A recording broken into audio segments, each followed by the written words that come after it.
Құрметті тыңдарман, Бақытжан Тастанбековтың тыйым салынған махаббат детективті шығармасын тыңдаңыздар.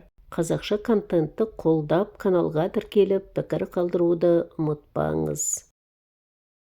Махаббат пен детектив араласқан бұл әңгіме Эдит Пиафтың әніндегідей нәзік жанның шырмауы көп өміріне арналғандай. Оның бір жағында сүйікті қаласы Алматы тұрса, бір жағында КГБ-ға байланысты шытырман тағдыры. Сонымен, өткен ғасырдың 70-ші жылдарының орта шамасы. Қосан жоғары оқу орнын бітіріп, ағылшын мен француз тілі маманы ретінде Алматыдағы орта мектептің бірінде мұғалім болып жұмыс істейтін. Сол кездерде Әзілхан Нұршайықовтың «Махаббат қызық мол жылдар» кітабын кәрі жас демей, елдің бәрі қолдан қолға тегізбей оқитын. Кітаптың құдіреті ме, жоқ әлде жастықтың буы ма, ауылдан келген Қосан үшін Алматы жастар мен махаббат қаласы іспетті көрінген. Қаланың аурасы белгілі әндегідей жаныңа от беретін, көңілді көбелектей көкке көтеріп, сезіміңе желік беретіндей еді. Жаздың білінбей зымырап өтіп жатқан күндерінің бірі, шамамен кешкі сағат 10-нан асқан. Горький саябағы аялдамасынан қала ішіне қарай жылжи бастаған троллейбусқа жүгіріп жетіп, Қосан ырғып мініп алды. Алматыға қыдырып келген мектептегі сыныптастарымен саябақта күні бойы бірге болып, дәмханада аздап шарап ішкен жігіттің көңілі романтикаға толы 5. Троллейбуста тек 3-4 жолаушы ғана бар екен. Соңғы орында отырған бір қыздың қасына отыра кетті. Есімі Ақжан, айтуынша әйгілі қыздар педагогикалық институтының 5-ші курс студенті болып шықты. Қосан мақтанғандай болып, французша сөйлегені сол еді, әлгі студент қыз да қалыспай, француз тілінде сайрай кеткені бар емес пе? Не керек, сол күннен бастап шетел тілінің арқасында екеуі жиі кездесе бастады. Ақжан тек шет тілі емес, тарих, философия салаларынан да мықты болып шықты. Әке-шешесі интеллигент, оқыған адамдар болғандықтан болар, ол мәдениетті әрі тәрбиелі еді. Өмірдің көшіне ілескен Қосан мен Ақжан бұл кезде жастықтың буымен бақытты да тәтті шақты бірге өткізіп жатқан еді. Екі жастың бір-бірінен жасыратын сыры жоқ, тек Қосан бір ғана әңгімені айтпады.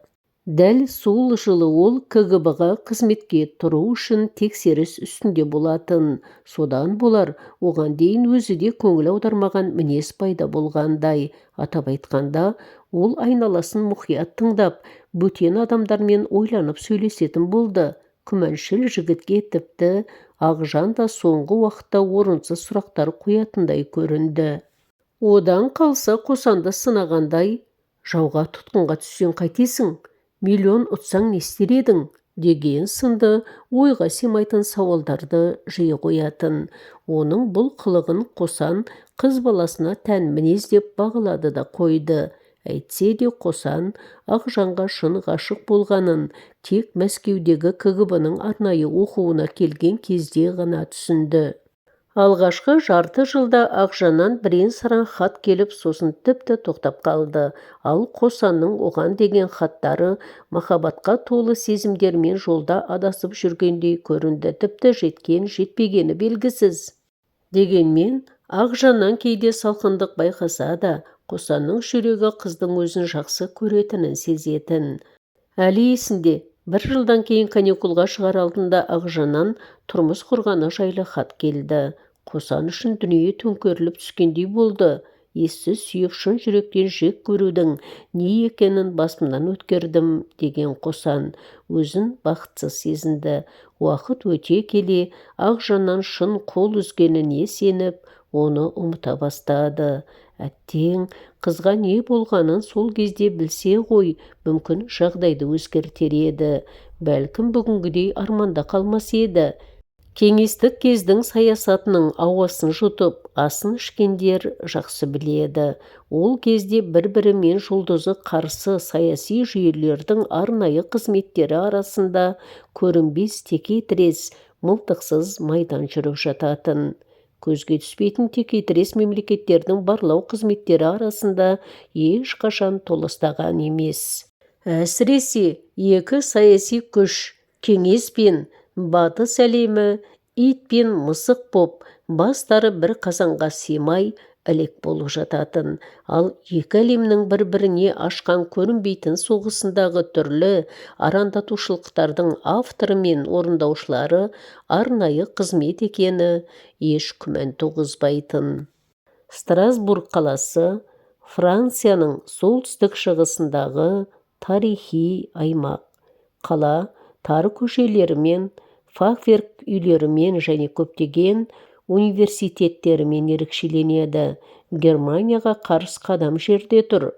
Екінші дүниежүзілік соғыстан кейін Европа кеңесі ұйымы орналасып, батыстың бас астанасы болып саналады.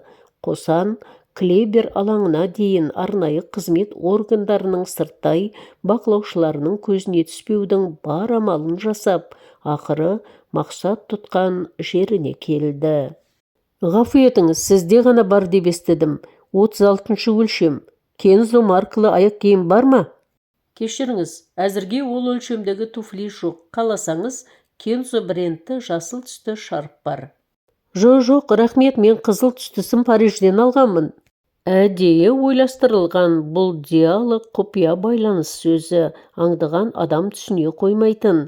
Осы кездесу Ақжан үшін тосын болса да, Қосан үшін көптен армандаған сәт еді. Дегенмен бұл жолы Ақжан сәл қызарғаны болмаса, Қосанды танитындығын түк сездірмей сыр бермеді. Орталық Қосанға Европадағы іске асыратын арнайы тапсырманы жүктегенде, Ақжан жайлы ашық айтып, қауіпсіздік ережелерін сақтау қажеттігін қатаң түрде басып жеткізген болатын. Оған жүктелген тапсырмалардың бірі Ақжан берген материалдарды орталыққа дипломатиялық поштамен жеткізу еді.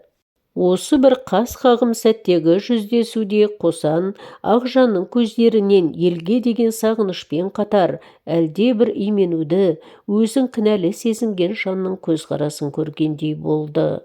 Көз алдынан Горький саябағының сары күзі мен қол ұстасқан ғашықтардың бейнесі кинолентасындай жүріп өтті.